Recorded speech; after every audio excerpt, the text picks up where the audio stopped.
తాడేపల్లిలో అత్యాచారం చేసి తప్పించుకుని తిరుగుతున్న నిందితుడిని అదుపులోకి తీసుకున్నామని Mangalagiri north DSP CH Muralikrishna తెలిపారు. మంగళవారం తాడేపల్లి పోలీస్ స్టేషన్లో మీడియా సమావేశం నిర్వహించారు.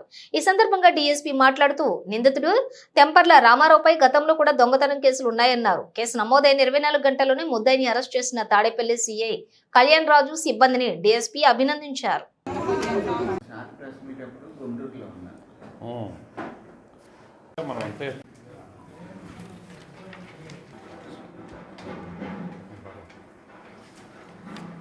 ఓకే, స్టార్ట్ చేద్దామా? ఫోటో తీసుకోండి, నన్ను పంపించేద్దాం. వెనకరా ఇదే మన స్టాఫ్ను రమ్మను, స్టాఫ్ను కూడా రమ్మను, యూనిఫామ్ ఉన్న వాళ్ళు కూడా కష్టపడినటువంటి వాళ్ళు.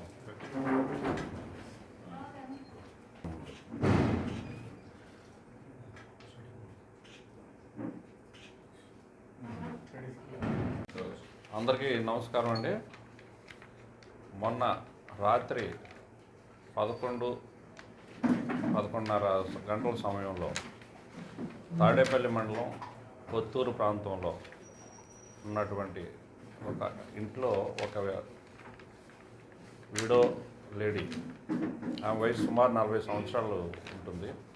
ఆమె ఒంటరిగా ఇంటి వద్ద ఉండగా అక్కడికి సమీపంలో ఉన్నటువంటి ఒక 30 సంవత్సరాల వ్యక్తి వచ్చి ఆమె కొడుకు, ఇతను కూడా స్నేహితులే, పరిచయం కూడా ఉంది. దాన్ని పురస్కరించుకుని ఆ అబ్బాయి ఇంటికి వచ్చి ఆమె ఒంటరిగా ఉండడాన్ని గమనించి ఆ అమ్మాయిని బలాత్కరించి అమ్మాయిని రేప్ చేయడం జరిగింది. ఆమె ఇచ్చిన రిపోర్ట్ మీద తాడేపల్లి సిఐ కళ్యాణ్ రాజు గారు కేసు రిజిస్టర్ చేసి దర్యాప్తు చేపట్టారు. ఇది ఈ మధ్యకాలంలో నిజంగా మనకు చాలా రేప్ కేసులు వస్తున్నాయి. అవన్నీ కూడా టెక్నికల్ రేప్స్, లవ్ ద్వారా కానీ లేదంటే ఇంకో కారణం వలన. కానీ రియల్గా ఒక స్త్రీని బలాత్కరించడం, బలవంతంగా పాడు చేయడం అనేది ఈ కేసుని ఎస్పీ గారు చాలా సీరియస్గా తీసుకుని స్పెషల్ ఇంట్రెస్ట్తో ఎస్పీ గారు, అలాగే అడిషనల్ ఎస్పీ గారు ఇంట్రెస్ట్తో పార్టీని ఫామ్ చేశారు. వితిన్ 24 అవర్స్లోనే కళ్యాణ్ రాజు తన సిబ్బందితో, అలాగే ట్రైనీ డిఎస్పీ భార్గవి గారు సహకారంతో కేసును దర్యాప్తు చేయడం, టెక్నికల్గా ఓరల్గా ఎవిడెన్స్ అన్నీ సేకరించి దర్యాప్తు పూర్తి చేసి ముద్దాయిని వయసు ఇతనికి ఈ బాధితురాలు కొడుకు కూడా స్నేహం ఉంది. ఆ స్నేహాన్ని పరిష్కరించుకుని ఇతను ఈ అఘాయిత్యానికి పాల్పడ్డాడు. అతన్ని రిమాండ్ పంపిస్తాడు. ముగ్గురోడ్డు పక్కన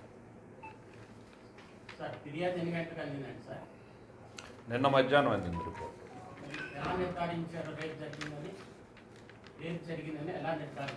ఆమె శరీరం మీద అబ్రేషన్స్ ఉన్నాయి. అలాగే హాస్పిటల్కి కూడా ఆమెని పంపించడం జరిగింది. ఆమెని నిన్నే పంపించారు. సాయంత్రం పంపించారు, మధ్యాహ్నం పంపించారు. ఆమె మొన్న నైట్ కంప్లైంట్ ఇచ్చింది. నిన్న 4 వరకు కూడా ఆమె మెడికల్ టెస్ట్కి వెళ్ళలేదని వాళ్ళు చెప్తున్నారు. అదే నిన్న సాయంత్రం పంపించారు అమ్మాయి. అంటే ఒక్క నిమిషం,